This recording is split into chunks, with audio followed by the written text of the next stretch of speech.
You know what I was thinking about? How is it that like we say, oh, everything is wireless, but it still does need wires? What do you mean? Like when you say, oh, like the wireless charging port for your phone, you Yeah. put it on, it's still connected to the outlet by a wire.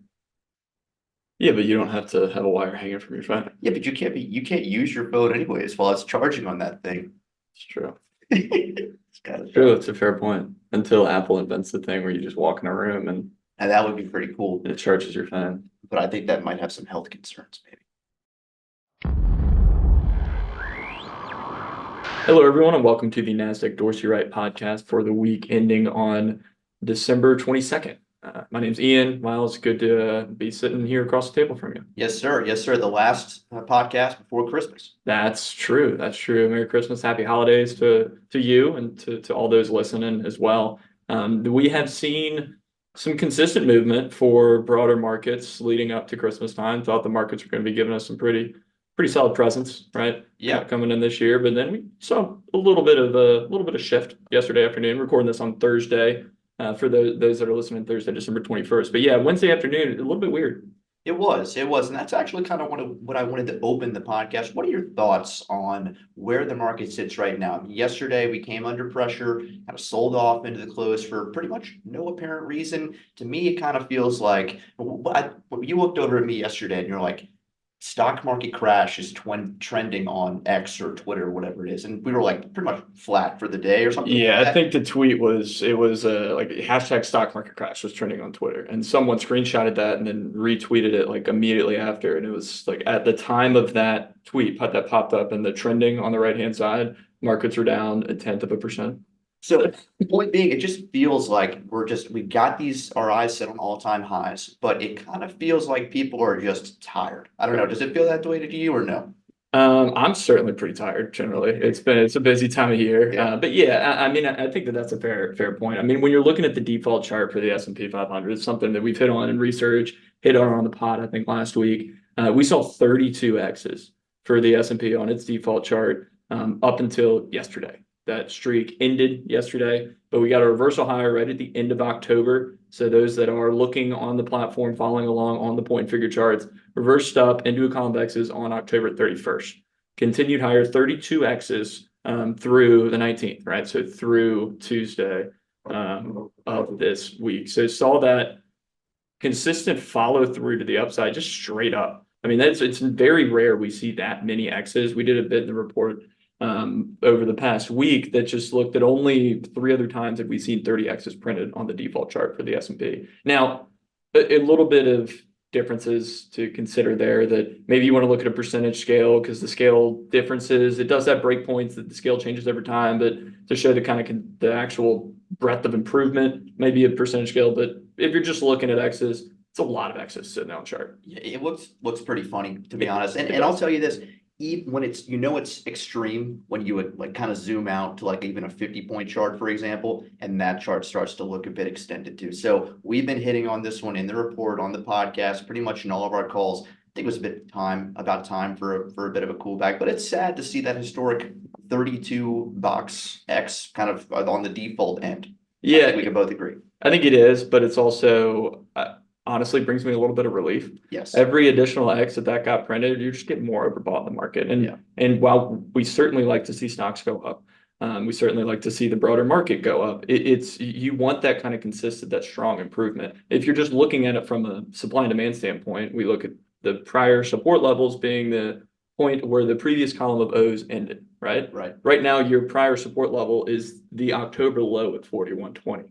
That's not a good thing to kind of look toward, right? Your Right. risk reward is kind of hard to calculate if you're just looking at the absolute picture in that sense. So we saw the X's top out at 47.60, reverse down into a column of those 4,700 with movement yesterday. We're still 89% overbought. Right. Oh, yeah. And here's the thing. I think that a likely landing spot, at least a constructive landing spot, would probably be around 4,600. That's some prior highs from earlier this year.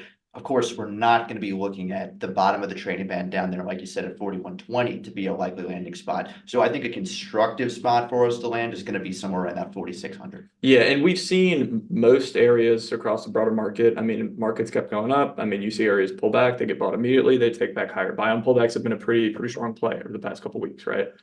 We saw the market pull back yesterday, and now it's up 0.5% today. So it seems to kind of seen a little bit of follow through. We're just kind of moving sideways today, but at least it's up, right? Right. It's something else that Chuck mentioned to me last week. Chuck Fuller, one of our portfolio managers, for those listening, and that I think is just kind of an interesting perspective to keep in mind is that markets can pull back in price or they can pull back over time, right? So if you just see the chart kind of bounce around in extended territory, it's gonna normalize. You're gonna get a normalization from that weekly overbought, oversold. So could certainly see it pull back. I think 4600 is not, that's right at the July highs that we got to. So we see prior highs sometimes become support. Could be a pretty interesting area to look toward. Right now, the 50-day moving average, the middle of that trading band, is down at 4420. So that would be a pretty big drop, but it would, in all likelihood, kind of like to see some more consistent improvement, consistent movement, just more columns, honestly, printed on the chart. Right? Get some additional support baked in there, right? We don't want to be looking all the way down there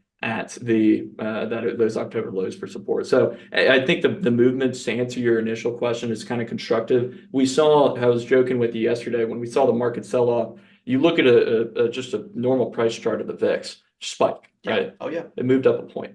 It moved up notably, but it moved up, topped out, I guess, 2 points, moved up from the kind of 1225 point up to the 1425 point. A 2 point spike in the VIX is not a spike in the VIX. It's just higher than the lowest multi-year lows that we were sitting at earlier this month. Oh yeah, no, I'm pulling that chart up now. So yeah, it's a kind of an interesting. Not even a reversal back up on a 1 point chart. Right. And so we see movement like that, and it's just not the steady improvement we've seen over the past few weeks. It can be alarming. Right. But it wasn't too long ago, we were looking at 1% moves almost every day in the market. Right. So yeah, and we're coming into a pretty positive time typically for domestic equity markets. Santa's coming. Santa Claus rally. Last 5 trading days of 2023 and the first, I think, 2 or 3 trading days of 2024 is that period. I don't know how to read a stat online, but that period is more positive than any other 7-day period in the markets historically. It's like 89% of the time. Yeah, the S&P's up. 89% of the time, and the average is something crazy like 1.2. If you could get that every week, I think we'd all be pretty happy. But it's, I think that would be pretty good. But I mean, the last week tends to be pretty good. Maybe it won't be the case this year. We'll see. I mean, markets are up a little bit now, but at least we've had a pretty solid year. Hopefully, we have a solid finish to it, right? And I know a lot of listeners are probably have some pretty positive thoughts coming into this weekend. Got a lot of things to be thankful for. Hopefully have some more money in the bank to buy presents for people, right? Fingers crossed. That's the hope. I know that it's always difficult for me going holiday shopping. I always tend to wait towards the last minute. I like to think in my head that I'm just condensing my options because there's not as much stuff left on the shelf, so I can have a more efficient shopping process. The Christmas Eve shopper. Right. Girlfriend doesn't necessarily see it the same way, but all of her presents are wrapped under the tree. Mine are not quite there yet. But when we're looking at places where people are buying presents, we're seeing some pretty strong movement from a lot of these kind of retail names. Yeah, I would say, where do you want to start with? Macy's, maybe? Yeah, I think that's as good of a place as any to start. I'll tell you, I don't really shop at Macy's. The only thing that I am even familiar with Macy's, and I don't even like this myself, is the Macy's Day Parade. So Macy's is not my favorite of all the retailers out there, but pretty constructive technical picture. Also some fundamental news you and I were talking about before we jumped on, with a potential buyout opportunity there from some outside names looking to take it private. Seemed more legitimate than it has been in the past. But Macy's ranks, believe it or not, first within the entire retailing sector matrix. 3 for Fiverr, put in some localized support. It is still, say it with me, overbought, as everything is right now. But overall, we need a button for overbought. Yeah, so overbought. It's like Kramer. Right. But yeah, I mean, all things considered, 3 for Fiverr, nice localized support there. Yeah, it's a stronger looking picture than it has been throughout most of the year, right? We saw improvement to start off the year, and then big down moves, 3 consecutive sell signals, marking lower lows up until November of this year. And then with some of that news that you were talking about there. I think it was a potential acquisition deal at $21, $21. rally right up to 21, like you'd expect, right? Pulled back from that 1850, reversed back up into a convexes. So we have support, like for Macy's, unlike the market, a little bit closer by at 1850. Like you said, it's pretty heavily overbought still at current levels. 3 for 5 not a terrible looking technical picture. There are some other areas in the space though that I think have more constructive technical pictures. I mean, you look at some Macy's. I cannot remember the last time I stepped foot inside of Macy's. I see a lot of commercials they have. I think they're pretty big in the perfume and cologne space from what it's Not me. not me either, but nonetheless, that seems to be where I see that star most times on the TV. But a place I do shop a lot is Amazon. And you're looking at Amazon, obviously online retailer, they've done very well throughout the last few weeks. I mean, they tend to do all right around the holiday season, I think, with a lot of people trying to get that prime delivery in. I bet. I mean, you just can't. I mean, they're part of the Magnificent Seven. This has been a name. I mean, it's no surprise. We're going to say, it's up about 81% for the year. You can't go wrong. We're not going to change our opinion on it now. 4 for 5, strong technical picture, like you said, that localized support just above the middle of the trading band seems like they got a nice holiday deal going on. Strong for Amazon too. Amazon's up 81% year to date, but it's not back at the March level from last year, let alone back to the chart highs at 188 that we saw in July of 2021, right? So it's still over $30 away from that all-time high, which is it's kind of you look at other names in the Magnificent Seven that aren't back at those levels. Some are, some aren't. Meta. I was saying that I was like writing a comment on yesterday. 200%. It's not at all-time high. Not even at the 2022. Right. It just shows you how bad it was last year. Right. Speaking of Meta, though, something to watch out for them. They're technically strong. I've been seeing some relatively bad news about their their kind of VR stuff. So maybe something to look out for.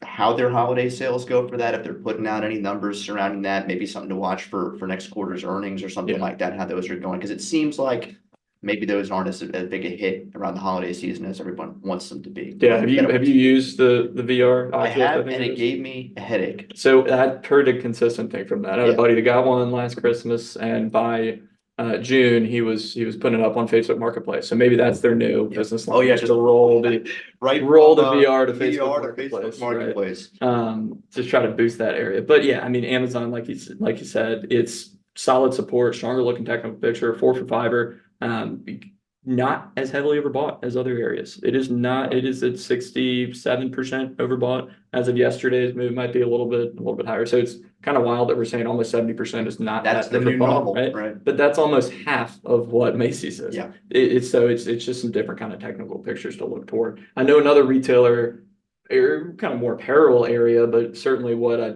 think a lot of people are hoping to get for Christmas. That's coming out with earnings later today is Nike. Yes. Right? Different kind of technical picture, but nonetheless, I tend to prefer kind of Nike shoes, but not quite as strong as other areas. Now, I'm curious to get your opinion on this type of chart because a couple of weeks ago when you and Will were on, I watched that podcast and you looked at Disney, which is a very similar type of technical picture, technically unactionable, a 2 for 5 like Disney is. From a longer term perspective. Yeah, from the longer term perspective. But on this case, break back into a positive trend. You see you're way up extended right now, but you're on 2 consecutive buys. So how in your mind is this something that's different than Disney when you talked about it or not? What are your thoughts? I think there's a couple things that I think are different about this. One point in particular is that you're looking at you're looking at Nike very close to the break point on its price scale. So when it moves above $100, that price changes from a 1 point to a 2 point per box size chart. Okay. So if you bump Nike up to a 2 point per box size chart, you take out the support. Now you can move the other way and look at Nike on a 1 point per box size chart. You get much more consistent improvement, but you get a little bit more flip-floppy on your signals there. So I think it's a little bit, it's a 2 for 5, like you said. We generally look for 3s or better, and it's overbought like everything else is, but it's up on a pretty significant stem. So the first kind of real notable support area that's coming into play is right around that 98 point. It's a pretty big drop from the 121 point that we're sitting at now. So maybe we'll see stuff change in earnings. Right. I think we'll talk about some other areas that have a broader, kind of more constructive technical picture, but saw a little bit of a pullback after earnings recently. Yeah, the only area that we're probably delivering slightly less presence than Santa, but probably only second to him, FedEx, right? They had a rough quarter, dropped about 12% on the back of some weak guidance, some operating margins a bit more slim than I think the street would have liked. Right. But you and I were all talking about this before, and I said, am I a bad guy for kind of liking what this technical picture looks like? When you just see down 12%. Yeah, well, yeah, that is true. You think that, right? Yeah. But that triggered a objective alert on the site. If you pull up FedEx on our research platform, upper right-hand corner, first alert, you're gonna see buy on pullback. Yeah. Yeah. It was up more than that. It had a classic shakeout pattern. Moved to a sell signal there in October, fell down to that 228 point, right above that bullish support line, swung higher right at the end of October, moved all the way up to that 284. I mean, a classic shakeout pattern. Not the first time we've seen it give a sell signal and continue higher on a chart throughout this year. It's happened 3 times. Yeah, that trend line is very strong. And not only just for 2023, if you go back and look throughout some other points over the last decade or so, this trend line in general, especially towards, that bullish support line lifting us higher, has been, a pretty good indicator of the direction we're heading. Yeah, it's been, when it gets in a definitive trend, it tends to kind of hug that trend line, and it has, right? I mean, it didn't pull back quite to that trend line in October. It's a little bit far away from that trend line now, but every column that is added to the chart is going to move that trend line up into the right one, right? So I think that could be a pretty interesting place to look toward. Still 4 for 5 from an attribute perspective. Even with yesterday's move taken into account, you're still in the top half of that aerospace airline sector matrix. Yeah. So I think this is a decent opportunity. If you've got exposure and you've got it higher, this is a good opportunity to possibly bring that cost down a little bit. If you're looking to put some money to work, within the space, not a bad opportunity either. Of course, granted, it's still past your fundamental screens after that earnings call. Right. And so without kind of giving kind of recommendations here too, if you are looking toward something, hey, you know what, I don't like buying something the day after it's down 12%, right? Wait for a reversal back up into X's. You get a reversal back up into X's from the current level, you get it at 260. And then all of a sudden you have support at 248, well, unless we continue lower, but you'd have support from this current column, you'd have support at the bullish support line, and then you'd have support from that October low. The more support levels you can kind of bake in, I think in the current market environment is going to be fruitful. I agree. Yeah. And so when you're looking at FedEx, right? Like you said, they have delivered a lot of presence throughout the year. One thing they're not delivering is coal. Yeah. And that's another area. We talked about presence, talked about gifts to the market from the S&P, talked about presence, right, to investors, presence to individuals through retailers. I think the present that nobody wants to get in their stocking in a couple of days is coal. And I know that's something that you've been taking a look at pretty closely recently. Yeah. So energy has seen a nice little rally over the course of, the last couple months or so, but it's rolled over a little bit, right? And so you've seen kind of crude take a little bit of a tumble. You got a reversal back up recently, but it's still firmly in a downtrend. So you've seen some aspects of the energy space kind of roll over, like I mentioned, but coal has been one that's been pretty insulated. So while you say you might not want it in the stock, you might want it in your investment portfolio for an area of energy that looks good. Our kind of coal index, which we'll throw on the screen right now. Yeah, what's the ticker for that on the portfolio? Let's see. I gotta pull it up. DWAEC coal, I believe. There So you yeah, go. DWA economic, is that right? DWE or equal, yeah. DWAEC coal.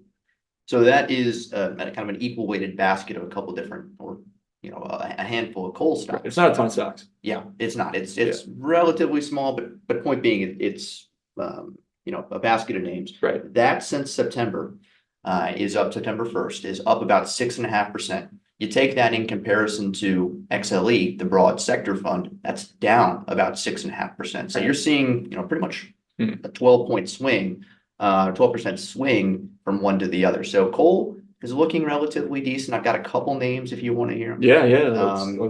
I'm not as familiar with a lot of coal areas. They look good. That's all I can say. Arch Resources, ticker ARCH, is a 4 for 5 here. Talked about trend lines that have for FedEx. That looks pretty decent, right? That's another shakeout pattern. Another shakeout pattern. You're in actionable territory here. Does have an R risk around 3, so keep that in mind in terms of suitability. It moves around a little bit more. Yeah, that's almost 3 times the standard deviation of the market for those that are kind of following along there. Right. But 4 for fiber ranks highly within its sector matrix on a sell signal. But like you said, you got that shakeout. Also, if you're looking for a bit of extra cash for the holiday season, 5% yield. Yeah. So that's not bad. Yeah. Not a bad looking area at all. And like you said, it's another name that's or like we're looking at for FedEx, and we're looking for those stronger trending stocks, right?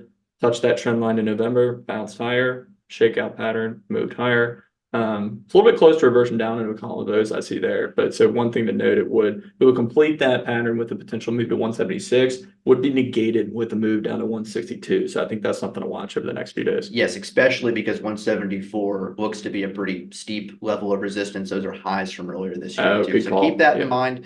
Just though, even if we do get that reversal, it doesn't necessarily mean it's a bad option. No, it's still going to be a 4 for 5. That's not going to affect that attribute. Yeah. And the other stock I'll mention here, just to kind of wrap up the coal talk, is going to be Warrior Met Coal Inc. HCC is the ticker there. This one's a 5 for fiber, ranks actually 2 within its sector matrix, and recently moved to all-time highs. Perhaps not as actionable as the other one, just from a short-term perspective, with that weekly overbought, oversold reading of about 80 or so. Yeah, it's high, but not as high as other here. Exactly.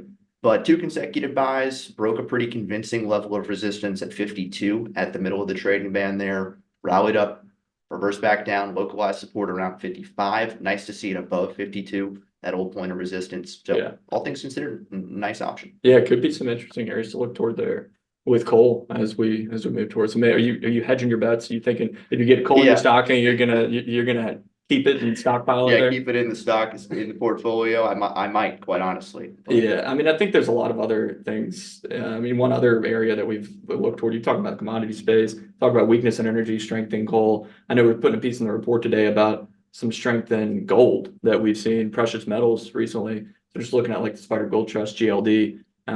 If you're talking about the kind of more the black coal, right? You want the gold there sitting on 2 consecutive buy signals, pulled back into a column of those, right smack dab in the middle of the trading band, close to reversion back up into a column of X's there for gold.